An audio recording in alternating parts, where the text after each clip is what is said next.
So let's go ahead and get started.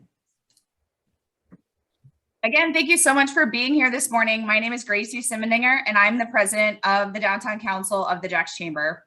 I want to remind everyone that we are recording this session today, and the recording will be available on our new Downtown Council podcast. If you haven't already searched the Downtown Council on your podcast provider, please do so and hit subscribe now. Now I'm going to give a brief overview of Downtown Council for those of you that are new to us. We are one of 8 chamber councils, and simply put, Downtown Council cares about the future of our city.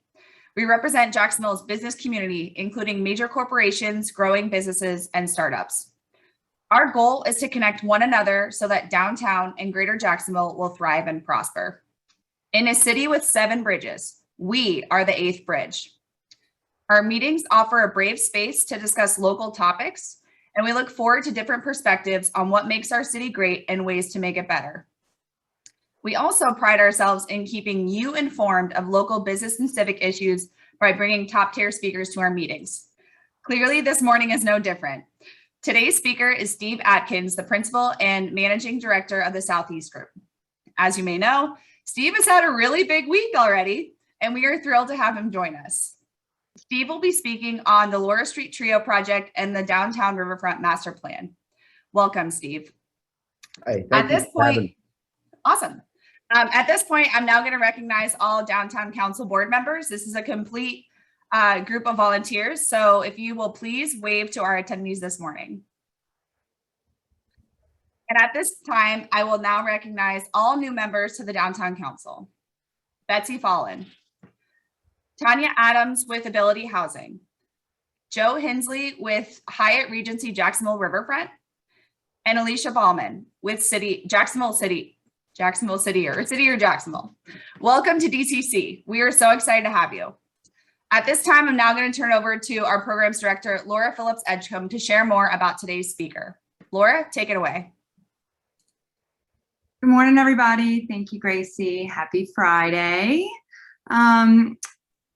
We are very fortunate as Downtown Council to be able to bring speakers kind of in. I say we bring speakers in and then get them back out to everyone, right? And this morning is no different.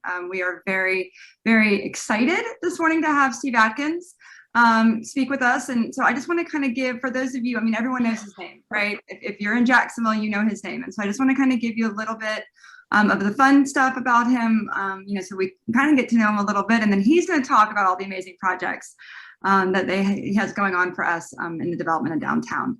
So Steve is the principal and managing director of Southeast Group, and he oversees the program management and serves as the firm's operational lead. He brings a well-rounded approach to the firm's project programming with extensive experience in the development industry, offering a unique skill set in conceptual architectural design, project development, and financing. He as a owner, as a developer, as an advocate, all those things for downtown. He's also very heavily vested in things with public-private partnerships with the city of Jacksonville. He's worked on improving the Laura Street corridor, which he's going to speak to. He's managed the process of restoring structural foundations of the Florida Life and Florida National Bank buildings in order for street and right-of-way improvements to be completed. And he's also donated the costs and directed the construction of infrastructure and replacement of the restored 1901 Greenleaf and Crosby clock that's located on the corner of Laura and Adams Street. I know I've taken a million pictures there, for which he was then awarded the 2013 Historic Preservation Commission's Award for Restoration. He and his wife, they have 2 children, and they take special interest in their family activities through church, community, leadership, and civic involvement. There are a plethora of organizations that he's involved in, which only speaks to more of his true commitment and love for the city. With that, a couple things that are a couple of the different professional affiliations of which he's with that I do speak to his expertise in this area. He has active memberships in the Urban Land Institute, the National Trust for Historic Preservation, the Congress for the New Urbanism, the USGBC, for those of you, that's the U.S. Green Building Council, the Jacksonville Historical Society, and back in 2012, he was involved with the Duval County School System. With all of that, Steve, we have so much to talk about. So you guys, we're going to go through the spiel. This is how it works. Yes, we are being recorded. Yes, you can ask questions. You're going to throw them over into the chat box on the right-hand side. At which point we will, when we get to that point, we will start fielding your questions. And if you As always, this is a very hot topic and a very exciting topic at that. We may not get to all the questions. So if we don't, I will be in touch with Steve and I will get your questions answered and we will get that information back out. With that, good morning, Steve, and thank you so much for joining us. Thank you. I really appreciate the opportunity to be here with everybody this morning. I see a lot of familiar names and faces on the Zoom, and I'm excited to share a lot of the information about our projects with everybody here this morning.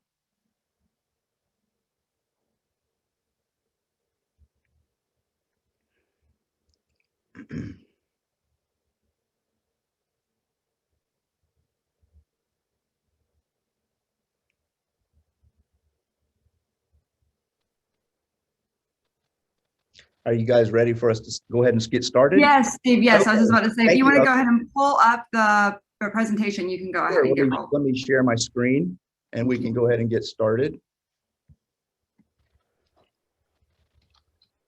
So we've put together a nice presentation for you this morning. We're going to talk a little bit about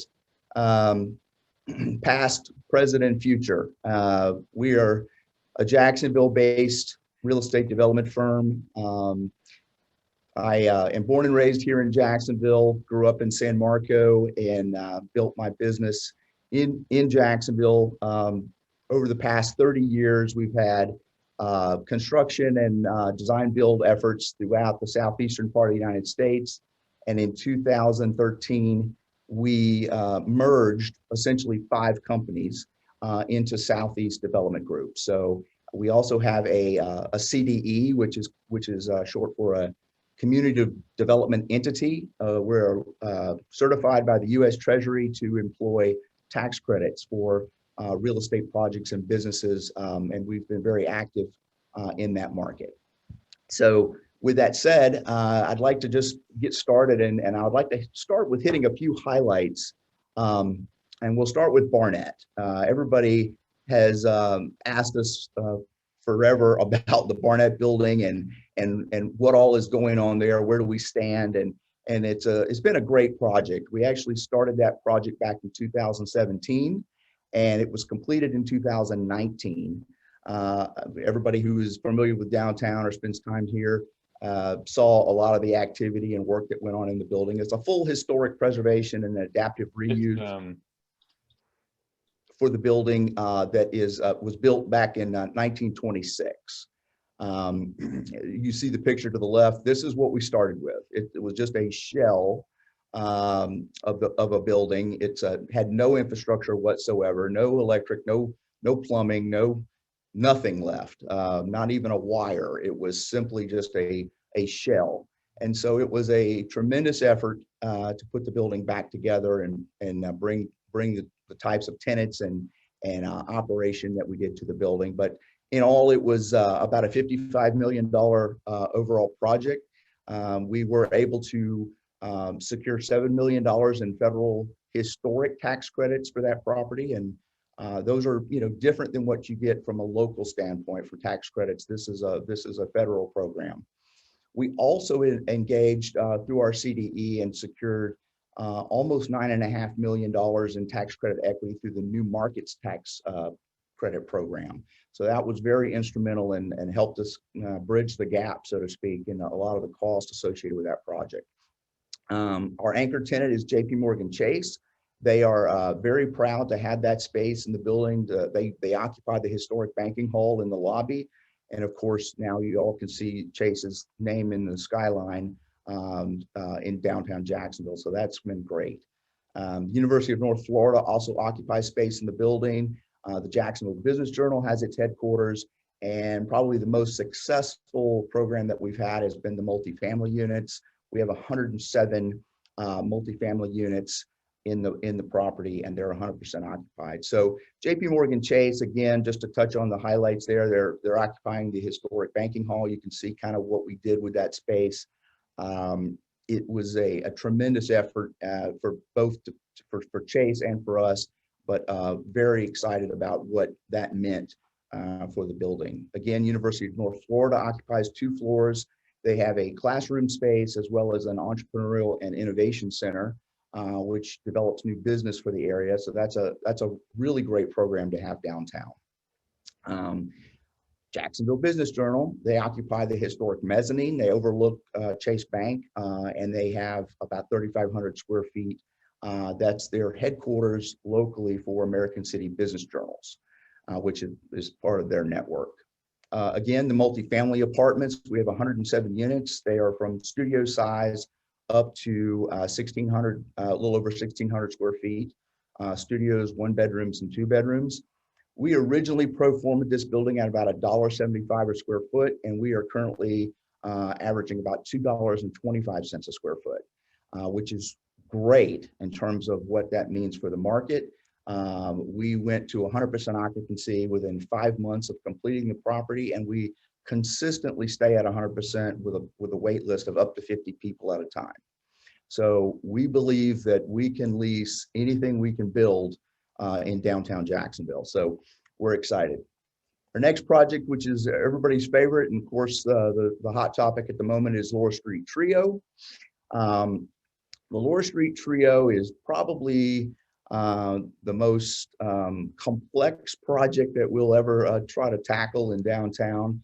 It's a challenge, but it's also going to be probably with the greatest reward. As everybody's probably familiar with the 3 historic buildings that occupy that corner, the Florida National Bank building, or more commonly known here in Jacksonville as the Marble Bank, the Bisbee building, which faces Forsyth Street, and the Florida Life Insurance Company building, which faces Laura.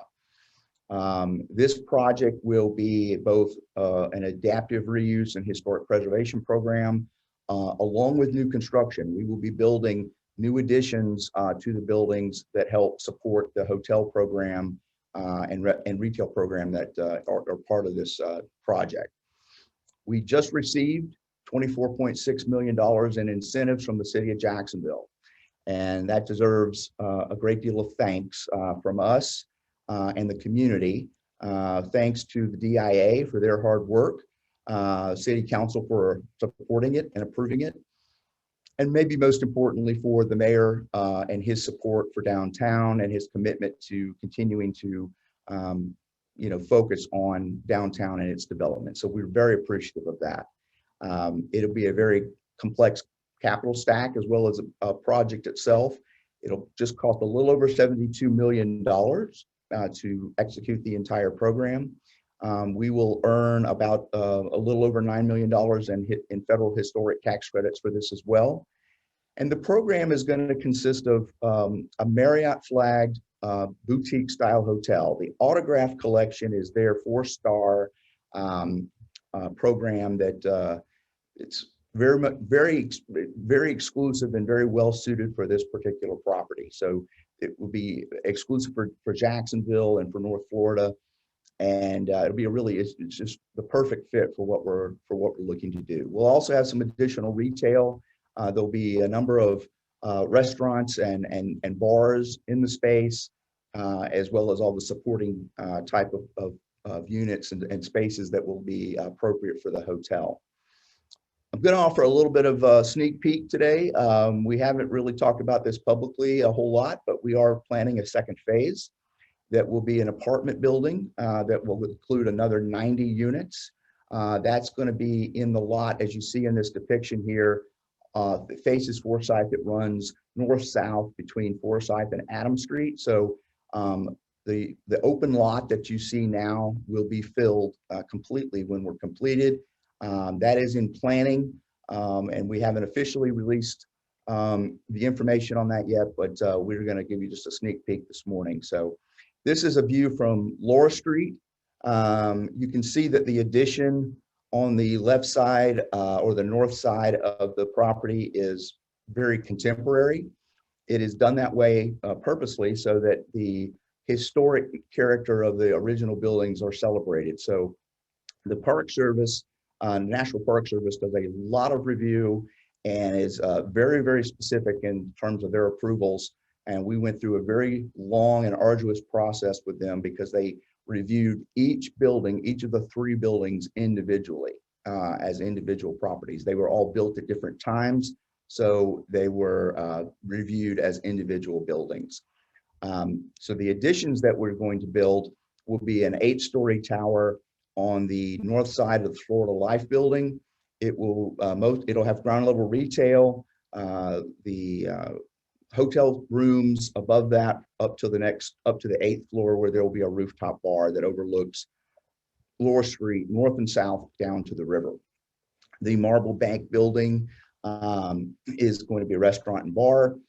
This is a perspective from the corner of Laura and Adams Street, where you can kind of get a different perspective on what the new addition looks like and how that will kind of marry into the historic property. This is the backside. I don't think anybody's actually seen this image before. This is the plans for what the Adams Street elevation would look like. So this is really where you pull into the motor court off of Adams. So on the left side of your screen, that is actually the new addition that's being planned for multifamily. The centerpiece in the middle is sort of the circulatory core for linking the historic buildings together.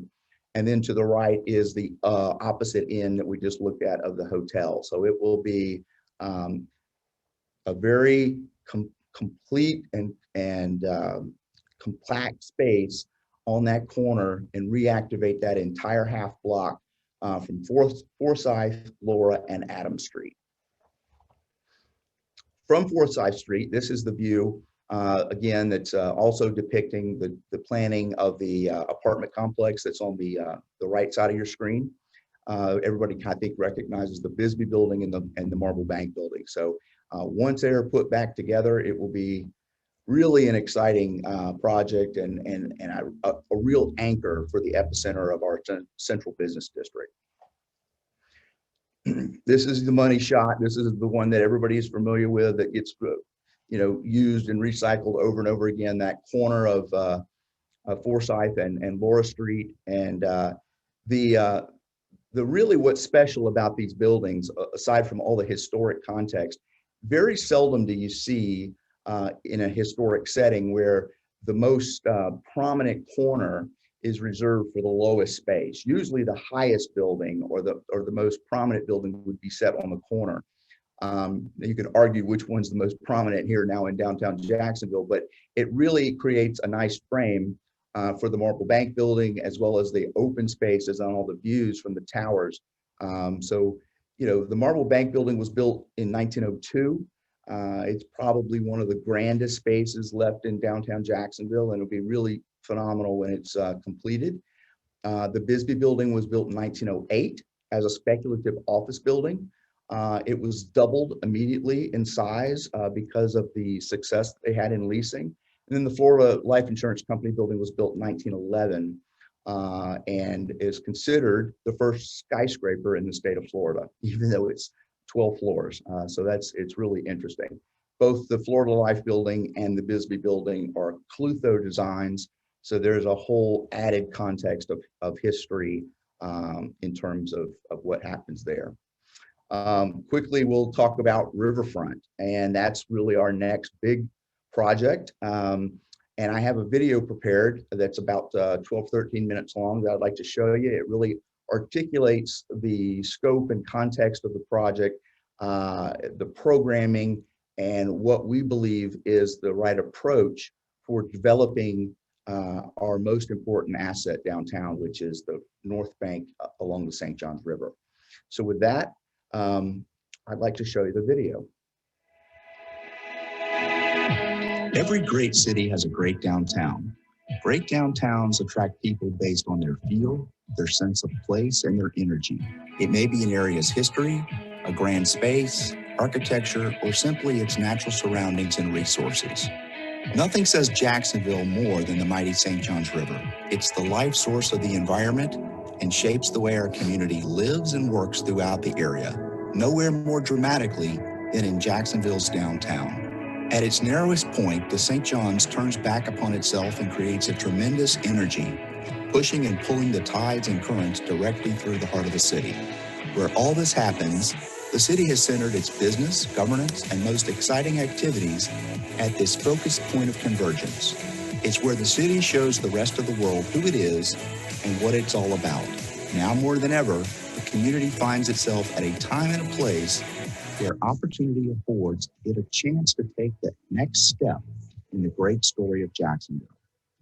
That opportunity lies at a place of great history and renewed energy, a place we simply call the Riverfront.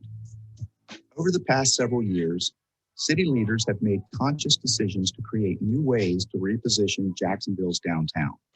By relocating several municipal buildings off the north bank of the river to new central core locations, along with reacquiring underutilized waterfront sites, Jacksonville now has an incredibly unique opportunity to recreate new public and private assets in the epicenter of the city, with the most relevant sites located strategically at the front door of Jacksonville's downtown. While working on current public-private projects in the central business district, Southeast Development Group has taken the last 2 years to study these changes and develop a comprehensive master plan for the redevelopment of this critical area of downtown.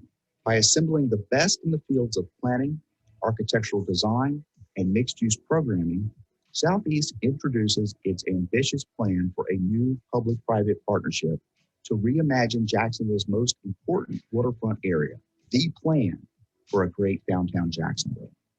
Several of the world's leading design groups, including Gensler, SWA, and Nelson Worldwide, have joined Southeast along with the finance team Goldman Sachs and Piper Sandler to develop a world-class program for Jacksonville. This team, led by a Jacksonville-based development firm, is committed to bringing a world-class development to serve as the face of the city for decades to come. The foundation of the master plan starts with a public park space spanning from the North Bank area from the Times Union Performing Arts Center to the Berkman Plaza. The park includes programmed activity nodes, including a multifunction amphitheater space at the west end, retail public plazas fronting the large open activity areas, branded golf greens, and a second retail paseo around a new public marina at the east end of the site. In total, the new program will include over 15 acres of new public green space along the most dynamic part of the St. Johns River. The private components of the development are significantly set back from the water and consist of a variety of mixed-use programs suited specifically for Jacksonville's market demands. Positioned at the westerly end of the site is a split-level, mixed-use building with ground-level restaurant and retail spaces, serving as a foundation for 100,000 square feet of next-generation commercial office space planned for expansion of existing companies and new market tenants.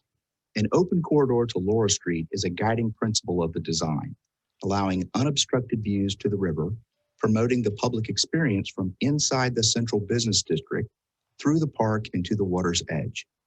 On the opposite side of the center corridor is the North Bank's newest and most exclusive residential condominium product. 14 levels consisting of 100 custom units with panoramic views of downtown Jacksonville's waterfront rest above a state-of-the-art wellness center and retail spaces opening onto the Riverfront Park. Jacksonville's next great hotel experience, paired with a 2-level interactive retail food hall, is positioned between the residential condominiums and the Main Street Bridge.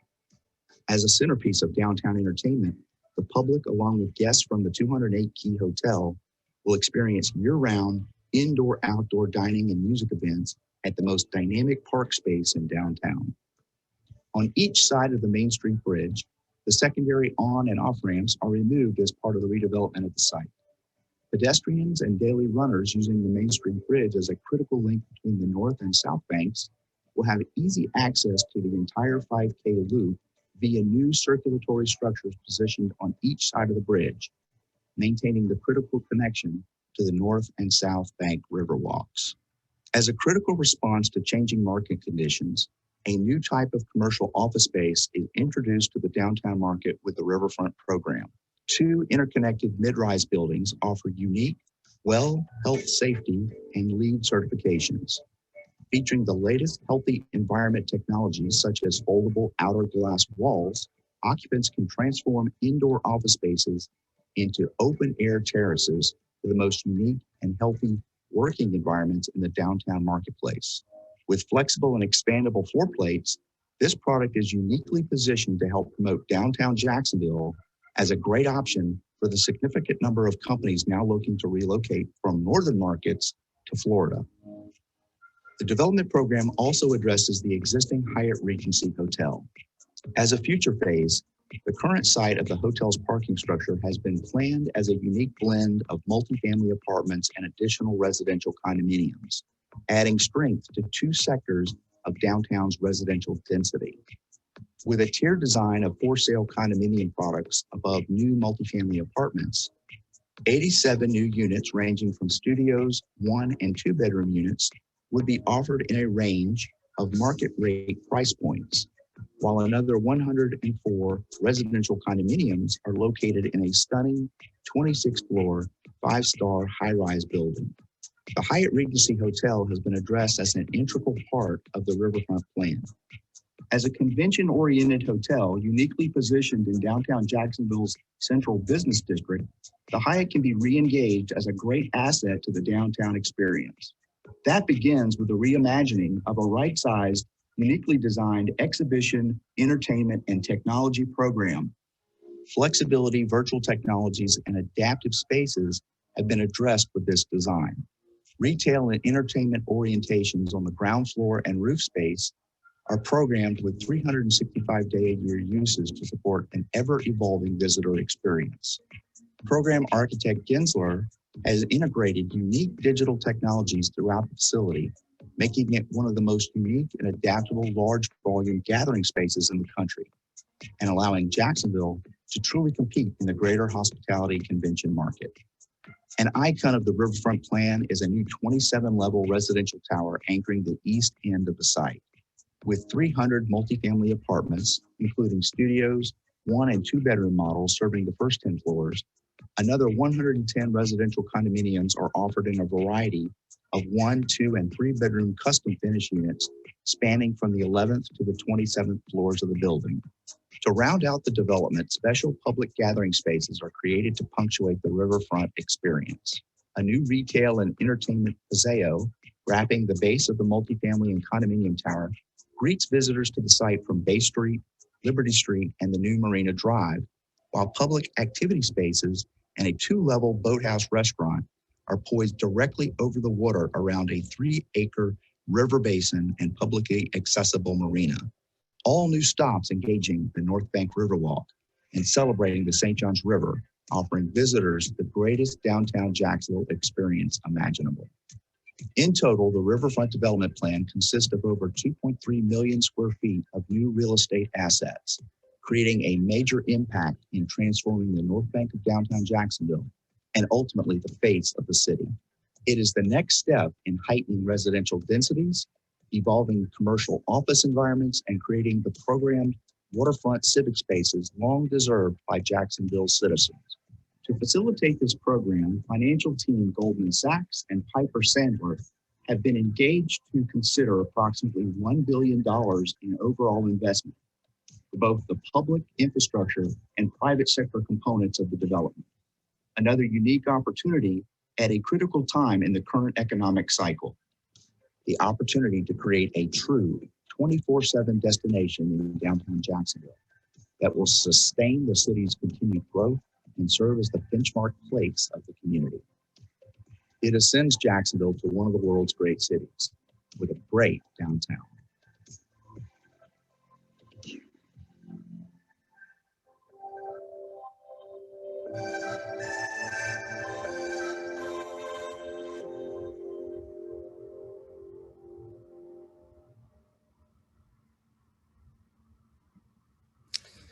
So thanks for taking the time to see the video. That a lot of work went into that, as you can imagine, and it's really a culmination of a lot of different effort between the team and our partners that have been working on this for the last 2 years, really. This is sort of this is the master site plan in terms of the layout. It's obviously very ambitious, and it will take a great deal of time and effort. There would be a phased approach that we would undertake. The circulation of the site is very important. It engages downtown from every direction and really pulls everybody in, both from a vehicular and pedestrian level into the site from outside.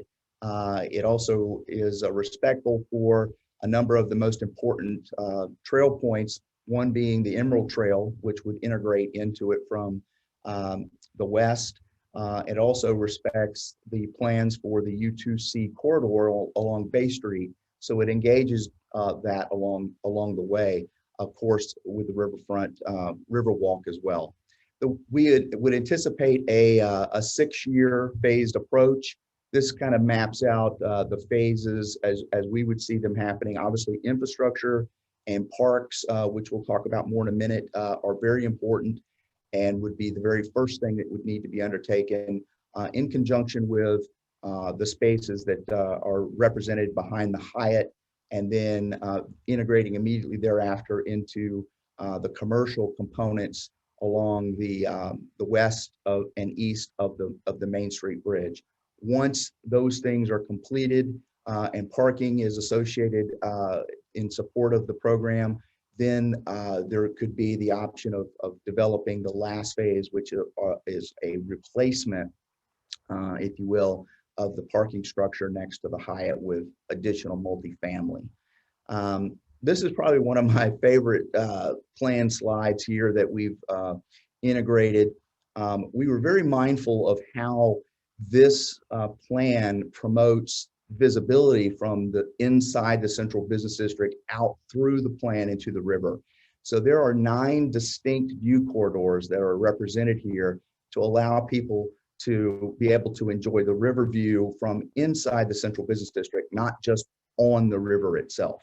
So I think that's very important, and it's something that we were trying to be very careful about as we were putting the plans together. Again, we're talking about parks, and there's a lot of movement and a lot of energy right now around riverfront parks, as it should be. I'm a firm believer that anything that we do along the river should have green space and a significant setback off the river, and promote public accessible space that's available for everyone all along the riverfront, whether that be just on this particular site or whether it runs all the way down to the stadium. There's groups in town that are promoting that really well. Riverfront Parks Now and Scenic Jacksonville are doing a really good job in terms of articulating that need. We just believe that that needs to be integrated carefully with the commercial component so that all of that space is activated in a way that makes it, one, you can pay for it, and one, that it can be sustainable over a long period of time. So the space that we've designed in the riverfront, immediately where Riverfront Plaza is, the old landing site is represented here, and it's very similar to what you've seen in probably other plans as well. And it affords an opportunity for there to be 8,000 to 10,000 people gather right at the river for concerts or open fairs or any types of events that maybe DVI or others want to put on. And I think that that's important. We need to make sure that that is a benchmark in whatever plan gets executed over time for the riverfront. You can kind of see here, this is another view from the water itself into the space. There's obviously been a lot of discussion about public art. I am an art lover and an art promoter, and I believe that should serve and have its place in the design as well. Our interpretation of that is a little different than what others have looked at. Ours is a freeform teak curvilinear type of structure that is representative of the river and the history of that movement in and out as it goes through Jacksonville. It serves kind of a double duty as a shade structure for patrons along the riverfront as well. So it's art, and it's purposeful, and it's useful, and it's integrated in our plan all along the riverfront.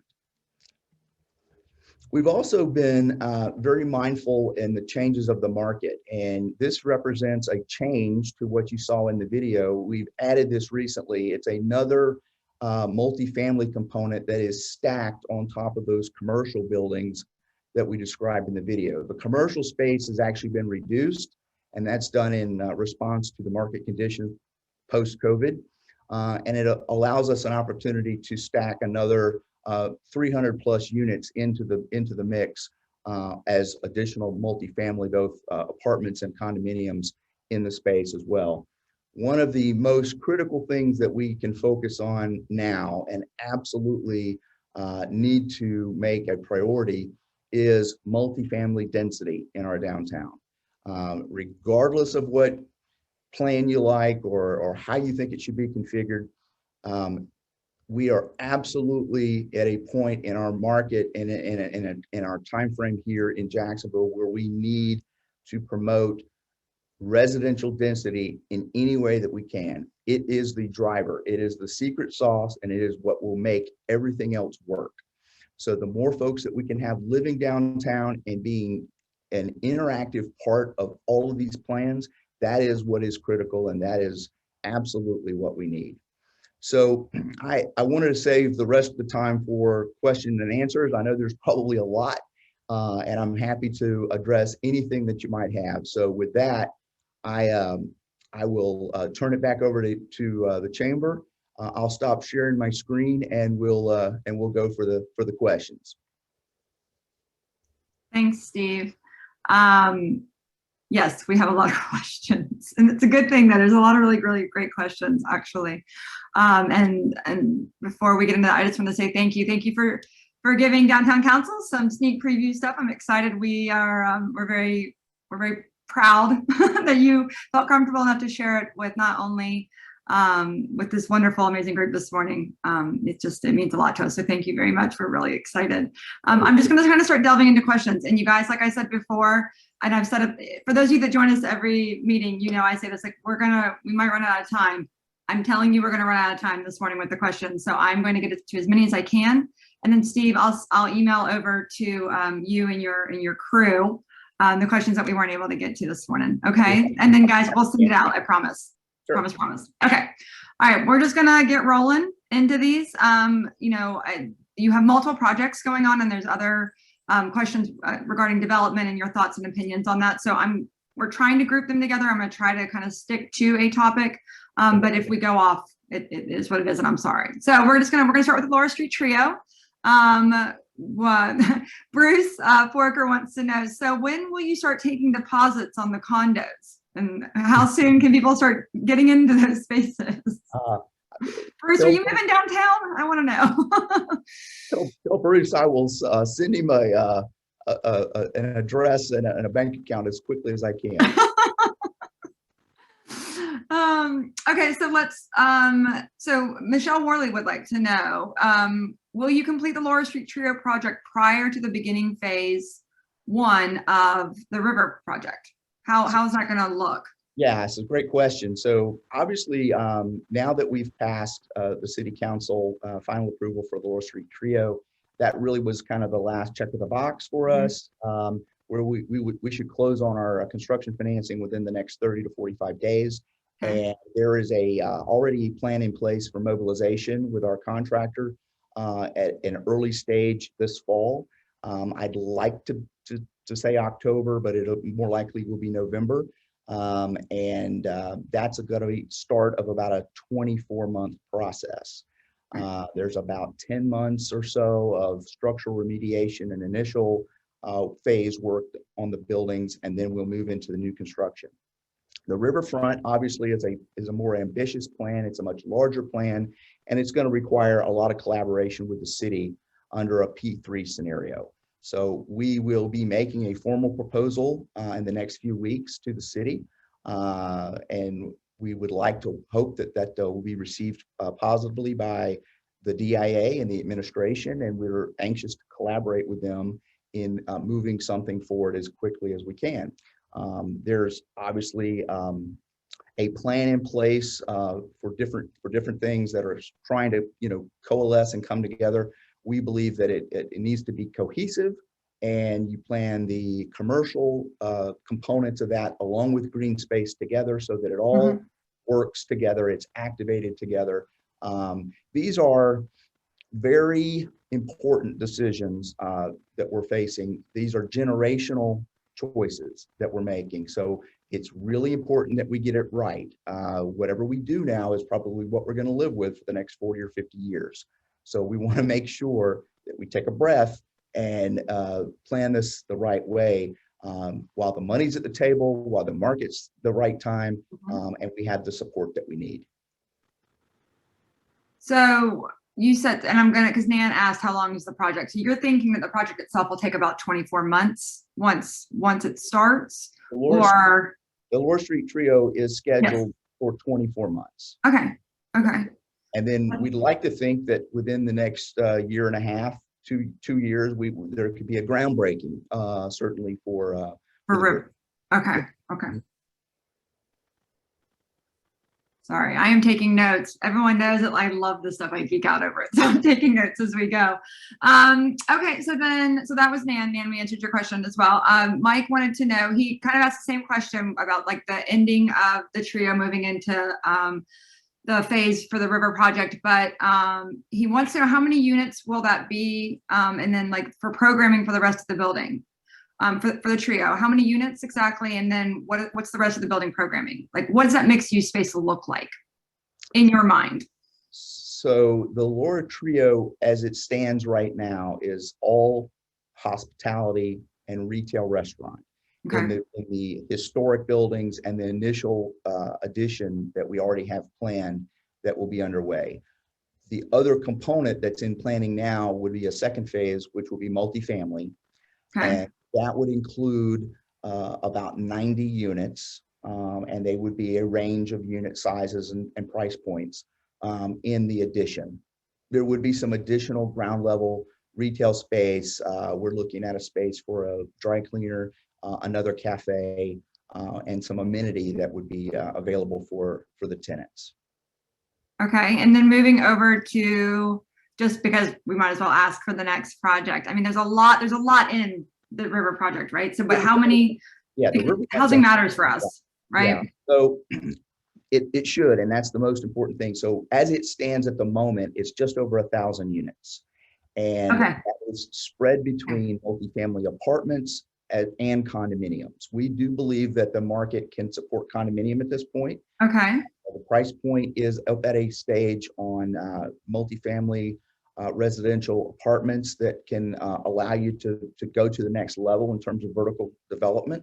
And we are continually asked, even with our Barnett product, can I buy my unit?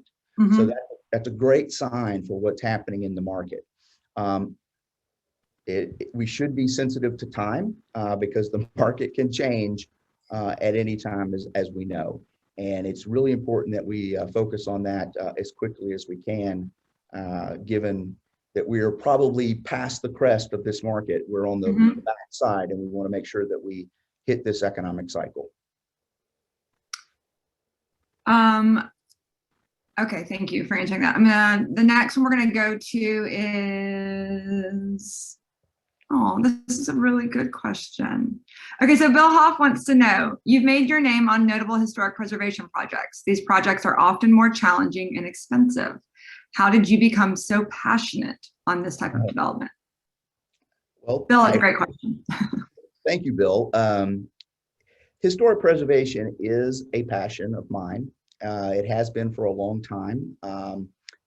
And I get asked this question a lot because people think, I started out my career building the box, green build, and it wasn't the way that I got started. I did a lot of specialized commercial spaces, clean room environments, medical specialty surgical centers, and it wasn't until maybe about 10 years into my career that I actually got an opportunity to work on some early historic preservation work and restoration.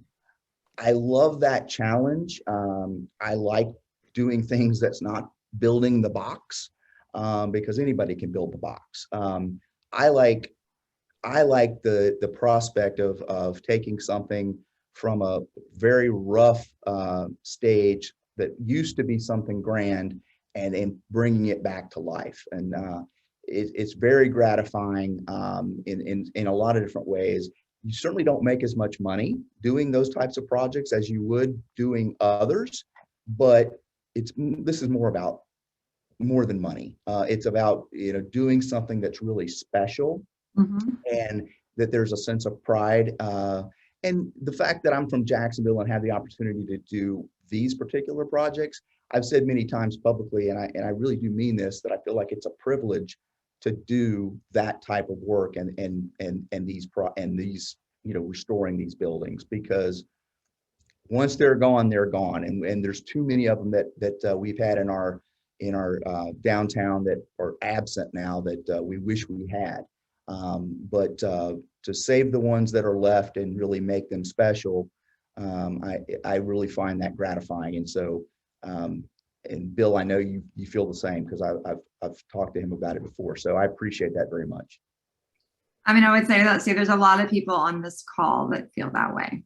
We all have a lot of pride and a lot of love for Jacksonville. So it's really, to hear the emotion behind your voice, your tone changed a little bit. So that's wonderful. And I appreciate you sharing that. I know that's personal. So thank you. Next question. This one is from, hold on just a second. Okay, I think we're going to switch over to master plan questions. Let me look. Yeah, it looks like we're going to move to master plan questions. Okay.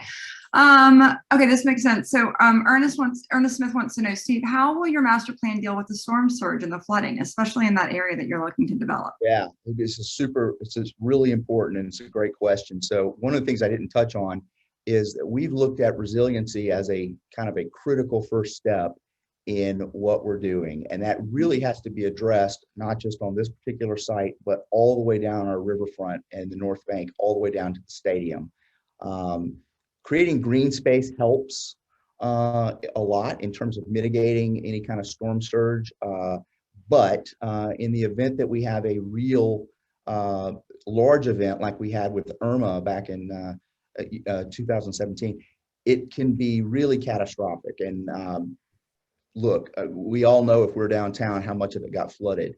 One of the things that we've addressed in terms of our parking is to create a parking tray that is subterranean, and it would serve as a storm surge receptacle, at lack of a better term, like a vault, in the event of a major event or storm event.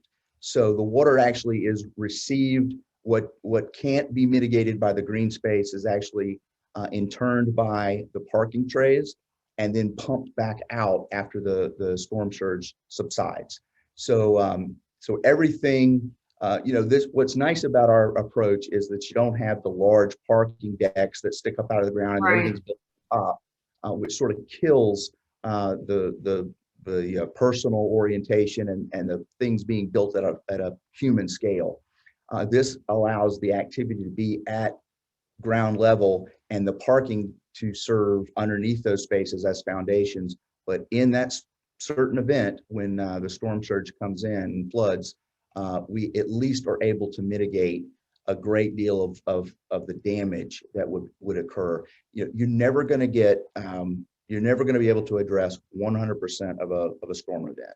But the more that you can mitigate that, and unfortunately in our current state is we know that those are going to happen more regularly. And what used to be considered a 100-year event may now be a 20-year event. And so it has to be thought through very carefully as we plan park space and commercial space as we move forward. Okay, thank you. Because I agree, it's interesting. It's always a hot topic, the parking in general, right? But now the concern with building any development in that area with what has happened with the current developments, right? And then as they've gone forward, absolutely. We don't need them also causing more problems for the environment, for parking, for anything, for anyone. Okay, so we're going to move on. So Bruce wants to know, will you reserve 65% of the waterfront for parkland and public access? We are going to consider a great deal of the riverfront for park space. I don't know what the percentage is. I will tell you that in our initial plan, we've got over 15 acres of green space within a 25-acre swath. So yeah, that I'm sure that that is significant. As the plans continue to evolve and more collaboration happens between maybe what we want to do and what others want to do as it moves down the North Bank, whether it be the Jaguars or Mosh or the Navy Museum or even any of the infill, really that should be planned cohesively so that there's a long green ribbon along the riverfront all the way down.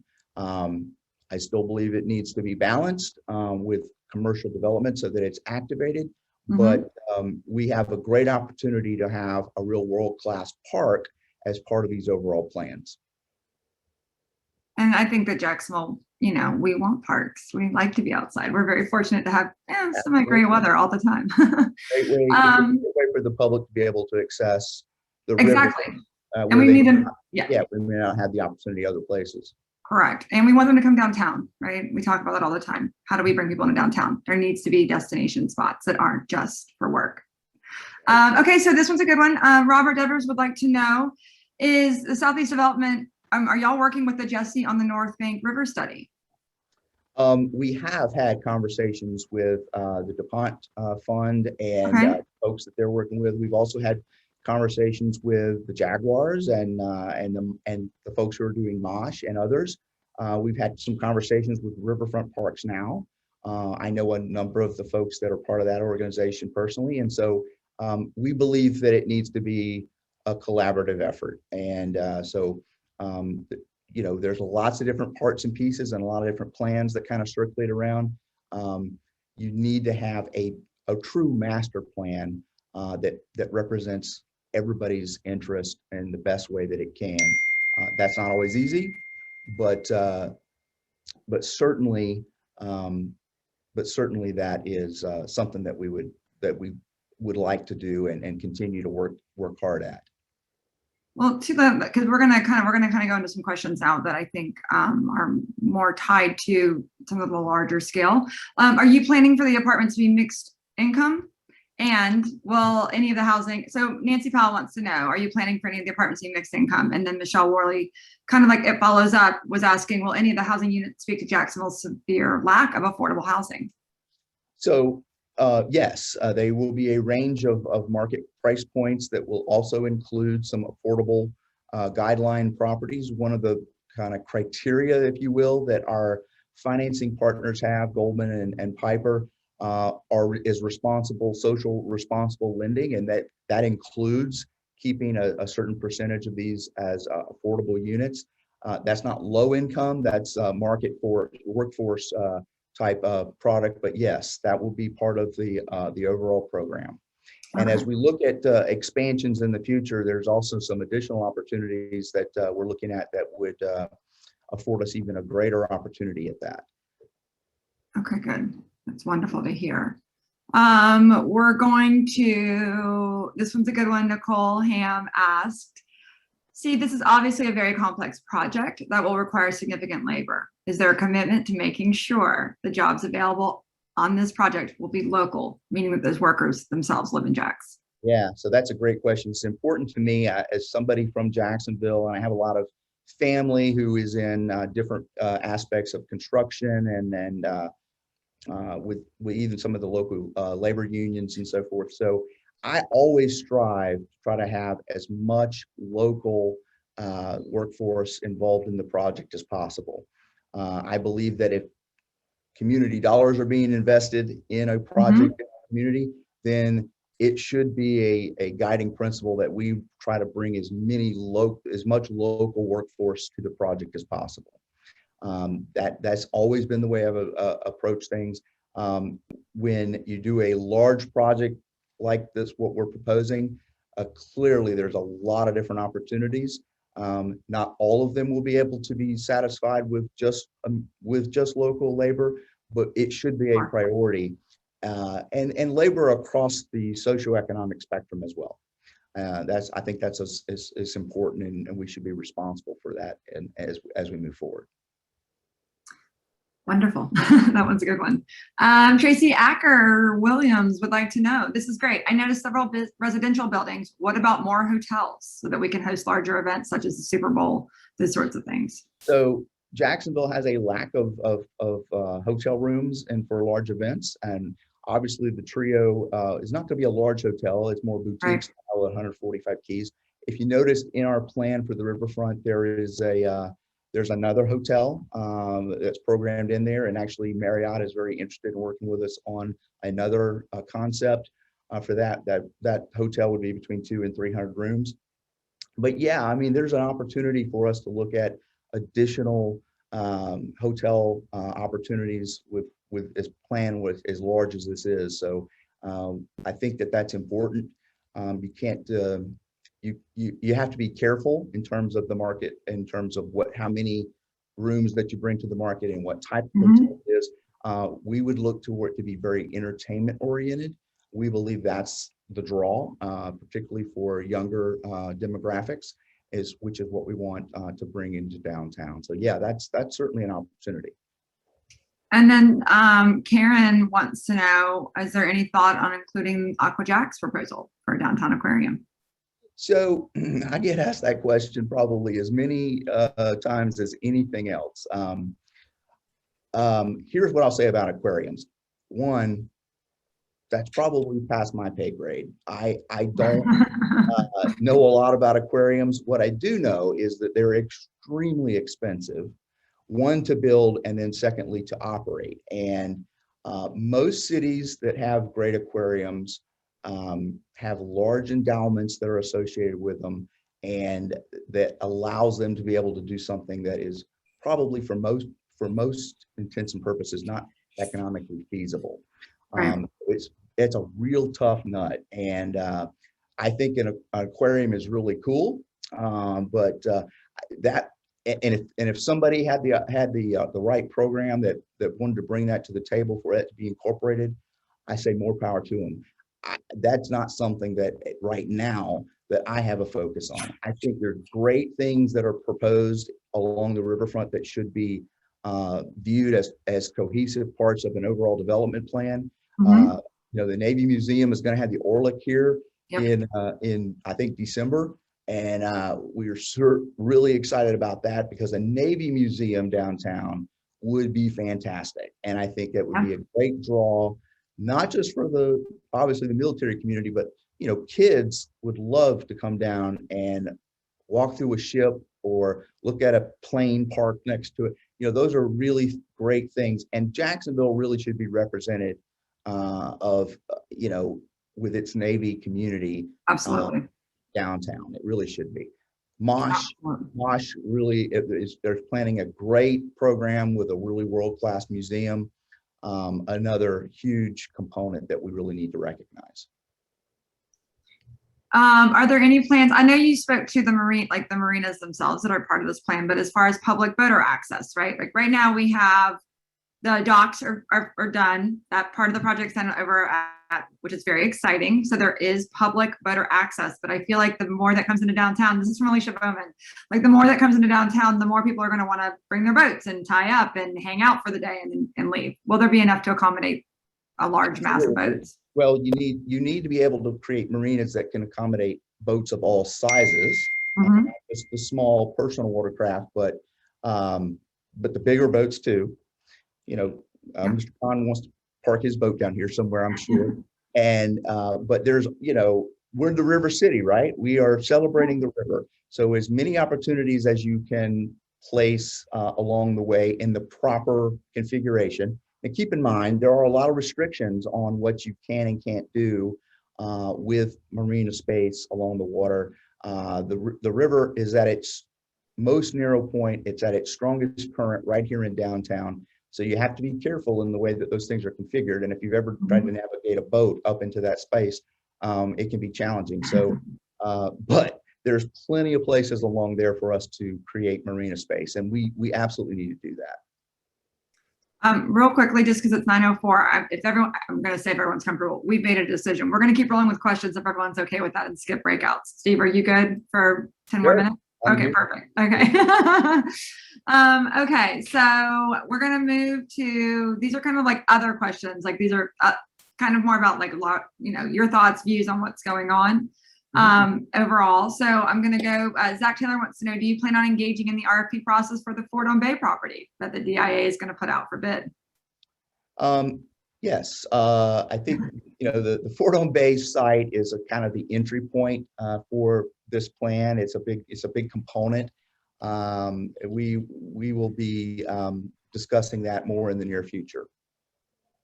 Okay. You'll come back and talk to us, right? Tell us all about it. Okay. Absolutely. Okay. So Nancy Powell asked, where does the DIA design competition for Riverfront Plaza fit into this? One Park by Perkins and Will won, and it's my understanding that project's moving forward. So again, I think it's part of the collaborative process that we've talked about. Again, we believe that there should be a park space there. We have that programmed in our plan as well. Parks and the commercial development need to work together. And so there will be over the next few months and in the coming weeks, there'll be more discussion about that, how that collaboration needs to happen, how that all fits together. We are, Perkins and Will is a great firm, and we think that they did a good job with what they put together. It just needs to be integrated. And so I think that that's the way for us to proceed. I like that. Let's talk about, okay, so someone else, let's talk about the market shifting. Will you stay the course with your commitment if and when it shifts, if it goes down? Well, certainly the commitment, yes, but you have to be reactive to the market. I mean, you obviously you can't execute on something that's not going to work. But you know, the market's going to go up and down. It's going to, it always does. It ebbs and flows, and we need to be responsive to that. I can tell you that there's a lot of changes happening in commercial construction and that particular marketplace right now. Construction costs are up over 30% just in the past year. We would like to think that that's going to level out and perhaps do some correction. But you know, once prices go up, it's not nearly as easy to bring them down. Right. So that's something that we'll certainly have to continue to deal with. The housing market is as strong as it's ever been in North Florida, and for downtown product, it's as strong as it's ever been as well. And the price points now have reached a stage where it starts to be able to make more sense to go vertical. So that's where we're at. What we'd like to hope to do is to be able to act on that before the market changes dramatically. Now there could be, you know, as we all know, with COVID and everything else, the whole, you know, the world can change quickly.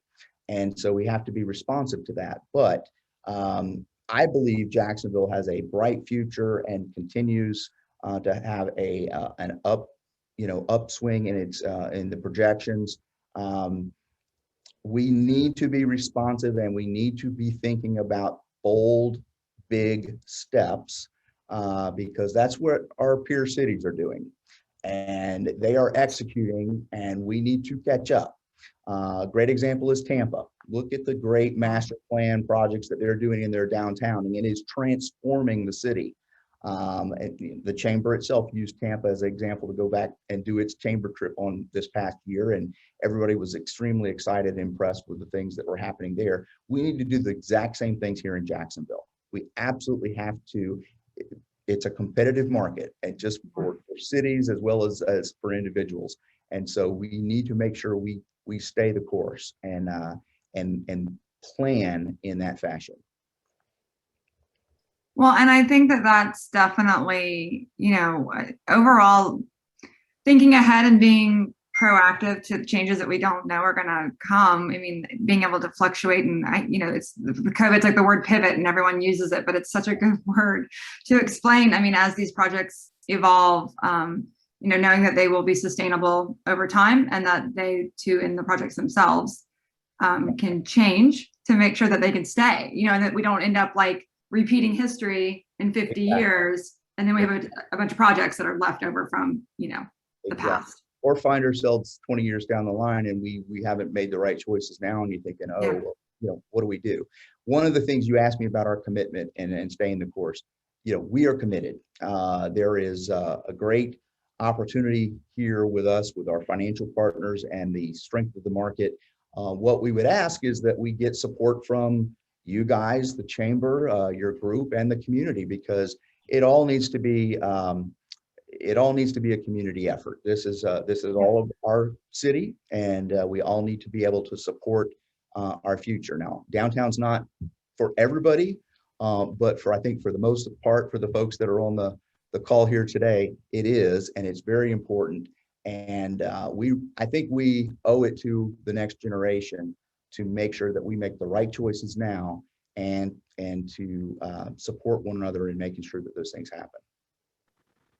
So we're going to ask kind of like we're getting to the end question. And these are both two kind of personal questions, but I'm sure you'll answer them. What is the one project another developer is working on that you're really excited about? And what are you in general just most excited about? Wow. I'm really excited about what my kids are doing right now. My daughter's at FSU, and my son is doing really well in high school, and I just turned 16. He's getting ready to start driving, so I'm excited about those things. Yes, you should be. Yeah, those are pretty fun. As far as other folks, other developments, I'm a development junkie, so I like everything that's going on. I'm excited. I certainly have my favorites, and there's things that I always look at. I think, I would do that differently. But for the most part, the fact that other folks are looking at downtown, they're doing things on the South Bank, they're doing things on the North Bank. I just like the fact that there's energy that we can try to capitalize on and maximize. So, you'll never hear me say that I wish my project was ahead of somebody else's or mine's better than yours or anything like that. I think that they all need to happen, and they all need to be promoted and supported. So I like what the Jaguars are doing down at the stadium, and that Four Seasons is going to be really interesting to see come to life. Regardless of whether you go to Four Seasons or not, I think it's great for Jacksonville. So all of the things that are happening are exciting. We just need to make sure that we're making the right choices on the big decisions that are ahead of us. Awesome. That was a great answer. Brian Tuttle wrote in the chat when you said that was rising tides lift all boats. And I think that is a wonderful way, Brian, to explain kind of what's going on right now with all the different developers. Absolutely. And everyone's interest. And, we talk about this, we've had a lot of we've had developers, we've had Parks Now, we've had a lot of different orgs who are all genuinely trying very hard to, come together. And we always talk about the fact that we don't live in silos, right? We got to do this as a whole. So, and that's been one of the failings that Jacksonville has kind of had over the past years, is they look at these things as individual projects, and when you do that, when you make a choice to do a project siloed the way you've described it, you miss out on the opportunities the way not only to maximize the value of that project, but the other things that happen around you. And sometimes you limit those options and those opportunities. And what we need to do is promote that master plan type development, because that's what will get all the properties. We will raise our highest and best use and value all the way along. Tax base is important, so it's promoting the future of our city. It's a wonderful city. With that, Steve, there are some other questions that I am going to throw to you offline, and I'll get anyone who didn't get their questions answered, I'll get you your answers back. But we, given that it's 9:13, and we are trying very hard to be very respectful of time, I'm going to say goodbye to you and hand it over to Gracie so she can kind of, give the closing message. But Steve, once again, just on behalf of Downtown Council and all of Downtown Council membership, not just like the board itself, we are very grateful that you took the time this morning to meet with us and to, really delve into and be very honest and open to any of the questions that we asked. We really appreciate that. And people are writing, thank you in the chat too. So we will be in touch. So as you start doing more things, we will absolutely ask you back, and maybe we can even do a tour or something kind of fun once things come back and this and stuff starts happening. We'll be in touch. So thank you, Steve, so much. Thank you. Thanks for having me. Absolutely. Happy to. Gracie, you're up, girl. Awesome. Thank you so much. Again, Steve, that was incredible. We're just grateful to have you with us this morning. I want to thank all of our attendees this morning. For those of you that stuck it out past 9 o'clock on the call, we had 125 participants. which I think is a new record for us this calendar year. So just thrilled to have so many people engaged and involved in what's going on in downtown. So thank you so much for continuing to be a part of our group. Our next meeting will be Friday, October 1st at 8 a.m. also on Zoom, and speaker details will be coming out in the next couple weeks. You can either check back at downtowncouncil.org for more information or keep a lookout in your email from our incredible membership chair, Brian Tuttle. Don't forget to subscribe to our podcast where you can re-listen to all of the wonderful things Steve told us about today, or other people that we've had on our Zooms. It's a great place for you to learn and keep informed of what's going on in Jacksonville. So other than that, I hope you have a great day and a wonderful weekend. Thank you so much for joining us. Thanks, everybody. Have a great weekend.